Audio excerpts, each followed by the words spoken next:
Friends, welcome to my show Let's Talk, which is live show. Today I'm gonna to talk to Mr. Tarak Salim Malik, जो कि खिताई चनाब के बारे में जो इनजस्टिस हुआ है उसके बारे में थोड़ा सा डिस्कशन इनके साथ आज दोबारा से रखा हुआ है। तो आप बने रहें और अभी तारक सलीम साहब से हम आपको रूबरू कराने जा रहे हैं। ये ओवर टू तारक सलीम। आदाब नाजरीन, अस्सलाम वालेकुम। जैसे गौर भाई ने कहा कि जो हमारा चिनाब खिता है और चिनाब खिते के साथ हमेशा हमारे साथ जो नाइंसाफ़ियाँ हुई हैं माजी में और अभी तक जो नाइंसाफ़ियाँ जारी हैं, इसमें मैं गुजारिश करना चाहूँगा कि हमारा जो यूटी अब है एक तारीख साज रियासत थी और इसका जो रियासत जम्मू कश्मीर था, इसमें चिनाब खिता जो एक ज़माने में एक डिस्ट्रिक्ट पर मुनहसर था और उसके बाद आज 3 डिस्ट्रिक्ट हैं और एक चिनाब वैली जिसका नाम दिया गया है, जिसमें डोडा, किश्तवाड़ और रामबन डिस्ट्रिक्ट हैं। और मैं आपको बताना चाहूँगा कि ये जो चिनाब वैली है ये बहुत सारी चीज़ों से अपने एक अलग पहचान और अलग मकाम रखती है। जैसे मैं कहना चाहूँगा कि खिता चिनाब में मुख्तलिफ छोटी छोटी ज़बानें या डायलेक्ट्स बोली जाती है। हमारे तहसील बनहाल में जैसे पोगली, रामबन में जुंधारी, सराजी, भद्रवाही, कश्तवाड़ी और मुख्तलिफ जो है ये ज़बानें जो है हर बोली जाती है। लेकिन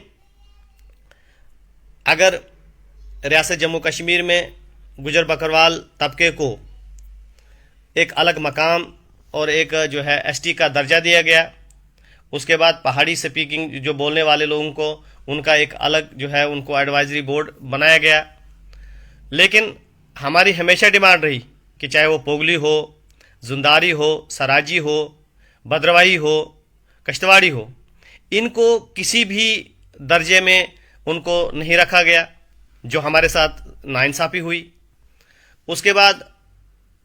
हमारे जो जितना भी चिनाब खिता है, चाहे वो भद्रवाह है जिसको छोटा कश्मीर कहा जाता है, बहुत खूबसूरत वादियाँ हैं, कश्तवाड़ और पारडर बहुत बेहतरीन खूबसूरत वादियाँ हैं। हमारा जो रामबन है इसमें पतंटाप और उसके साथ बहुत ही खूबसूरत जो है जो चरागाहें हैं,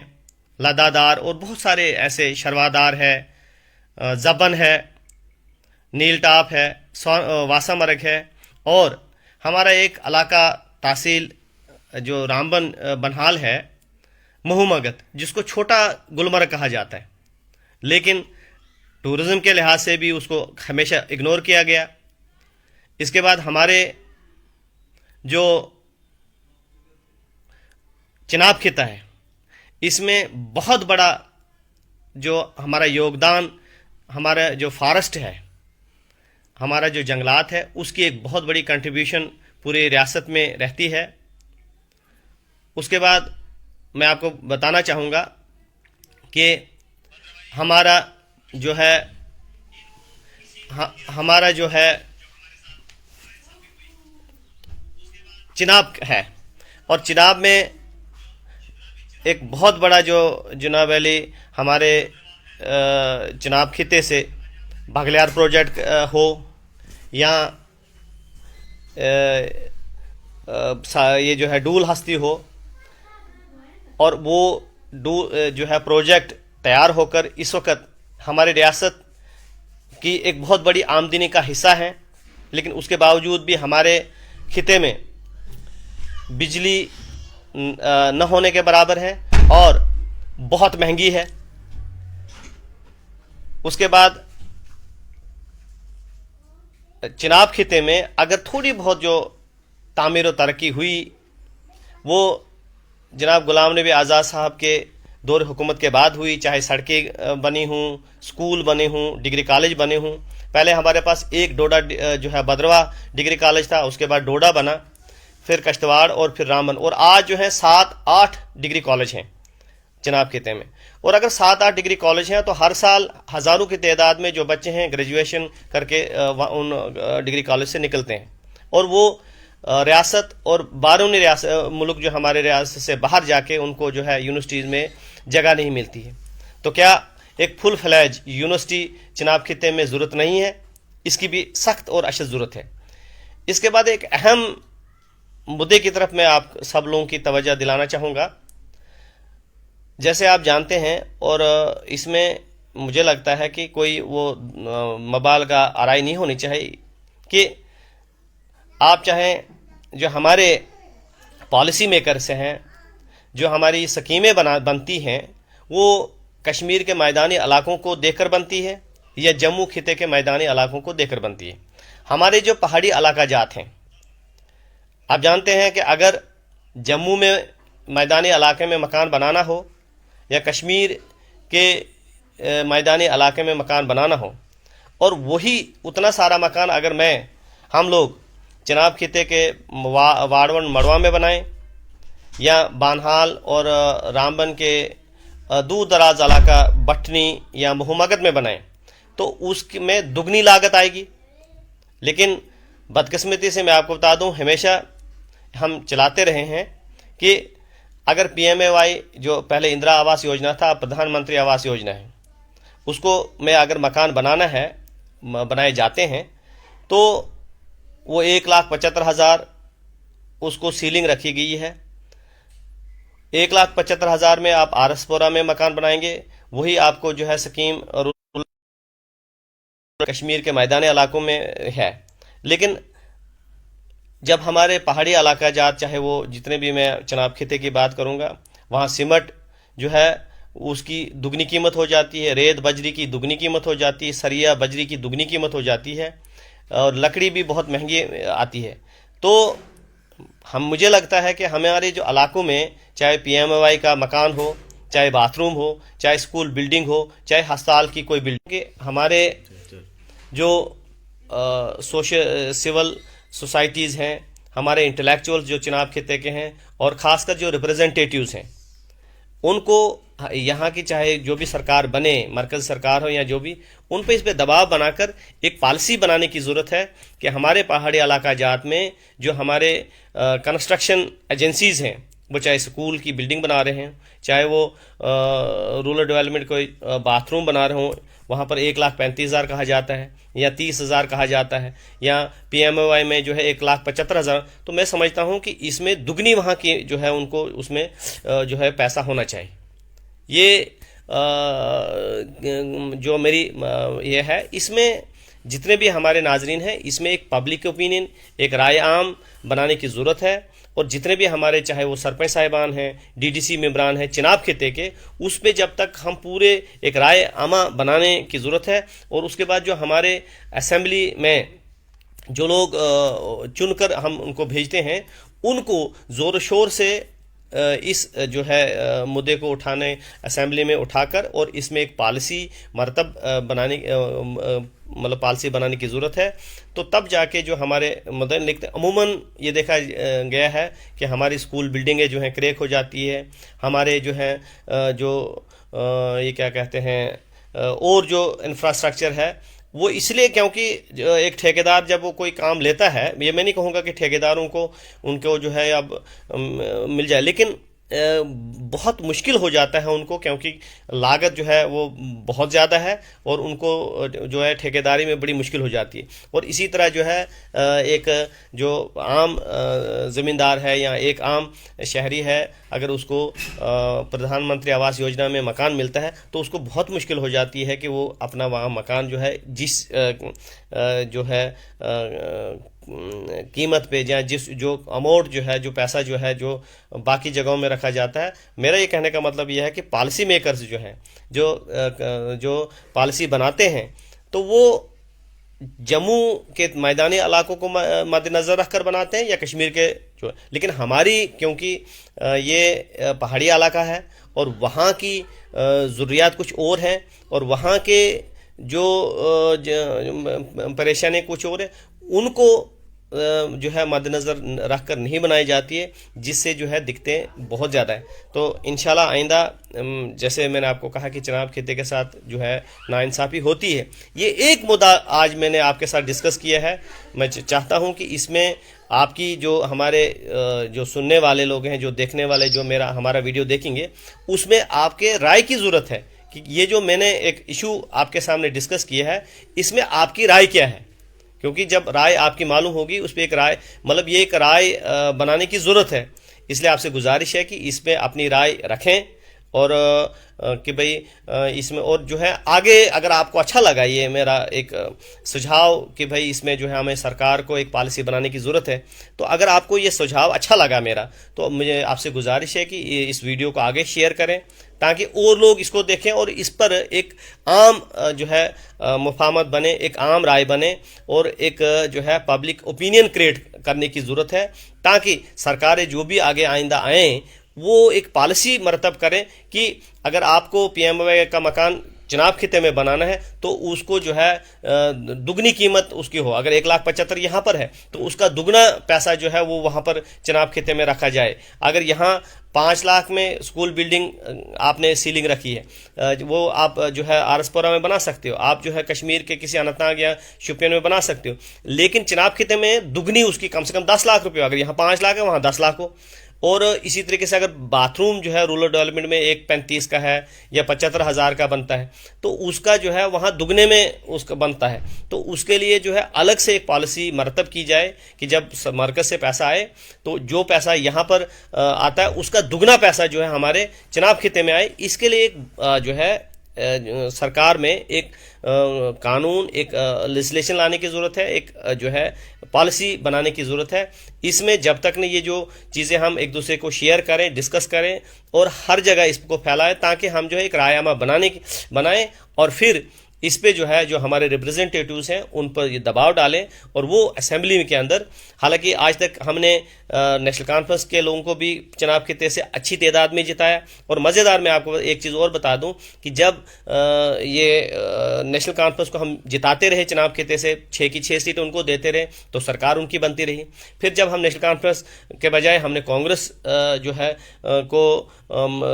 4-5 सीटें हमने कांग्रेस को दी तो कांग्रेस की सरकार आई। और जब पहली बार 4 सीटें बीजेपी को बनी, चनाब खित्ते से बीजेपी को आई तो सरकार बीजेपी की बनी। लेकिन अमूमन ये देखा जाता है कि ये जो लोग हैं जो कांग्रेस से जीत कर आते हैं, बीजेपी से जीत कर आते हैं, पीडीपी से या एनसी से जीत कर आते हैं, पीडीपी की भी नुमाइंदगी जो है हमारे कि चनाब खित्ते से, अगर वो जो है असेंबली में नहीं लेकिन बल्कि काउंसिल में जो है चनाब खित्ते से पीडीपी की भी नुमाइंदगी रही। लेकिन अमूमन ये देखा गया है कि जो हमारे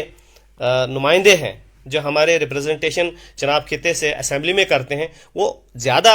अपनी जो पार्टी है उनकी जो है चापलूसी या उनकी जो हाईकमांड है उनको खुश करने के लिए जो इक़दामात करती है, न कि जो चनाब खित्ते के जो असली मसाइल हैं जिन पर तवज्जो देने की ज़रूरत है, चाहे वो एजुकेशन सेक्टर है, हेल्थ सेक्टर है, हमारा कम्युनिकेशन है, हमारे जो सड़कें हैं जो बहुत ही बुरी जिनकी कंडीशन है, हमारा जो है चनाब खित्ता सबसे ज़्यादा जो एक्सीडेंटल प्रोन एरिया है, सबसे ज़्यादा जो है जानें ज़ाया होती हैं। लेकिन सड़कों को बेहतर बनाने के बजाय, वहाँ का एजुकेशनल सिस्टम बेहतर बनाने के बजाय हमारे जो रिप्रेजेंटेटिव, हमारे जो एमएलएज हैं जो यहाँ से बनकर जाते हैं, वो ज़्यादा अपनी पार्टी की हाईकमांड को, अपनी लीडरशिप को खुश करने की तरफ उनके ज़्यादा कोशिश रहती है, बल्कि उनका ये कोशिश रहनी चाहिए थी कि वहाँ की नुमाइंदगी ज़्यादा से ज़्यादा करें, वो नहीं करते हैं। इसमें भी हमारे चनाब के खित्ते के लोगों को एक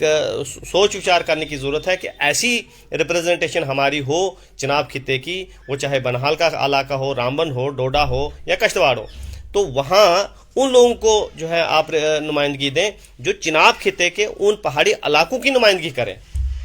और न कि वो अपनी जो है हाईकमांड या जो जिस पार्टी से उनको टिकट मिलके जो होती है उनको जो है उनको अपने जो है चापलूसी या वो उनकी जो है दिलजोई या उनके जो है आगे पीछे उनको खुश करने के बजाय वो पार्टी जो है चनाब खिते की जो है नुमाइंदगी करें। शुक्रिया। ये थे हमारे तारक सलीम साहब, जो कि सोशल वर्कर हैं चनाब खिते के। अब इसमें मैं कुछ बातें ऐड करना चाहता हूँ कि इसमें मैंने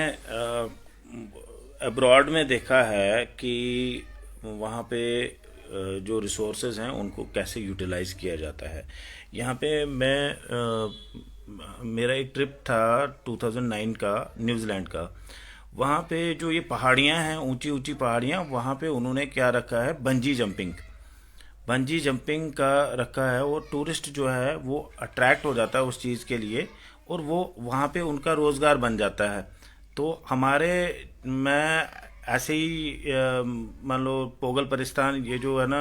उकड़ाल रोड पे एक बार चल रहा था, तो जो ही मैं उकड़ाल से थोड़ा सा ऊपर चला गया, तो वहाँ पे वो कौन सा इलाका आता है उकड़ाल से ऊपर? ये पोगल पोगल और मलीगांव। नहीं नहीं, इस साइड वाला परिस्थान। परिस्तान, हाँ परिस्तान वाला एरिया। और वहाँ पे मैं देख रहा था कि ये आइडियल जगह है अगर हाँ यहाँ पे वैसा कुछ लगाया जाए, बंजी जंपिंग या कुछ भी, जो रोजगार के मान लो लोकल लोगों को रोजगार के मौके पैदा हो सकते थे। और वो जैसे अंग्रेजों में तो अकल आ गई है, उन्होंने उन रिसोर्सेज को उस तरह से यूटिलाइज कर रहे हैं। बंजी जंपिंग है, बाकी बाकी चीज़ें, उनने हजार चीज़ें रखी हुई हैं। हमारे इतना अच्छा एरिया है, इतने खूबसूरत इलाके हैं, उनका हम प्रॉपर हम इस्तेमाल ही नहीं कर पा रहे। और बस यही है, रिक्वेस्ट है गवर्नमेंट से कि हमारे इलाके की तरफ थोड़ा सा ध्यान दिया जाए, और जो भी मसलों मसाइल हैं, छोटे मोटे मसले हैं, बड़े मसले हैं, सभी को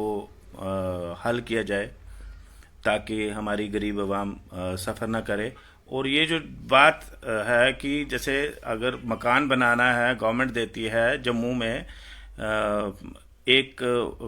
जो गवर्नमेंट ने रखा हुआ है कि 1,75,000 वो देते हैं जम्मू के हिसाब से, यहाँ पे गाड़ी बराबर घर के अंदर तक आ जाती है। अगर कहीं पहाड़ पे मकान बनाना है तो उसको चार्जेस ही उतने लग जाते हैं, सीमेंट की बोरी ही 1200 रुपये में ऊपर तक पहुंच जाती है, जो कि 600 रुपये में ऐसे मिलती है, या 500 रुपये में मिलती है, 1200-1500 रुपये में उसको सीमेंट की बोरी ही वहाँ तक पहुँचती है। तो अगर ये गवर्नमेंट की कोई स्कीम है, तो वो स्कीम का जो बेनिफिट है हमारे लोगों को, जैसे चनाब खित्ते के लोगों को, प्रॉपरली उनको नहीं मिल रहा है। जहाँ पे मकान बनना था वहाँ पे सिर्फ प्लंथ ही बन सकता है उस अमाउंट में, क्योंकि उसमें जो कैरेज है उसमें कैरेज ही ज़्यादा लगेगी। तो इसमें भी थोड़ा सा देखना चाहिए कि अगर कोई भी स्कीम बनाई जाती है तो उसमें ये चीज़ें भी मद्देनज़र रखी जाए कि अगर शहर में आपने एक किस्म का रखा हुआ है तो कम से कम पहाड़ी इलाकों के लिए अलग से रखा जाए। जो प्लेन्स हैं, मैं कश्मीर की बात नहीं कर रहा हूँ, जो प्लेन्स है कश्मीर के प्लेन्स हैं, मैं चनाब खित्ते की बात कर रहा हूँ कि जहाँ पे पहाड़ी इलाका है, जहाँ पे सामान खच्चरों पे जाता है। वर्डवन है, वर्डवन तक पहुँचते पहुँचते 2-3 दिन लग जाते हैं। जहाँ रास्ते नहीं हैं, दक्षिण मड़वा है, वहाँ पे रास्ते नहीं हैं। कुछ डोडा के इलाके ऐसे हैं जो अभी तक लोगों ने देखे भी नहीं हैं। तो उन इलाकों तक ये स्कीमें पहुंचाना, और उनका अगर उनको वो बेनिफिट मिल के भी नहीं मिले, मान लो मकान के लिए अगर मिल भी जाता है मकान, तो वो जो उसका रॉ मटेरियल है वहाँ तक पहुँचते पहुँचते वो उस अमाउंट से उनकी प्लंथ तक नहीं बनती। तो मेरी रिक्वेस्ट है गवर्नमेंट से कि जब भी आने वाले टाइम में कोई भी स्कीम आए इस किस्म की, मकान की या कुछ भी हो, तो उसमें इस चीज़ का ख्याल रखें कि जो पहाड़ी इलाका है उसके लिए थोड़ा सा अलग अलग से क्राइटेरिया रखें। यहाँ तो जो रोड कनेक्टिविटी के साथ साथ एरिया आ रहे हैं उनको तो सेम रखें, मगर जो दूर अफ्तादा इलाके हैं, जो पहाड़ी इलाके हैं, वहाँ पे उनके लिए ज़्यादा अमाउंट रखें ताकि उनको वो चीज़ भी कवर हो और उनके मकान भी बन सकें। तो आज के लिए लेट्स टॉक में इतना ही। दोबारा से मिलेंगे किसी और हस्ती के साथ। तो अल्लाह हाफिज़, शुक्रिया, थैंक यू।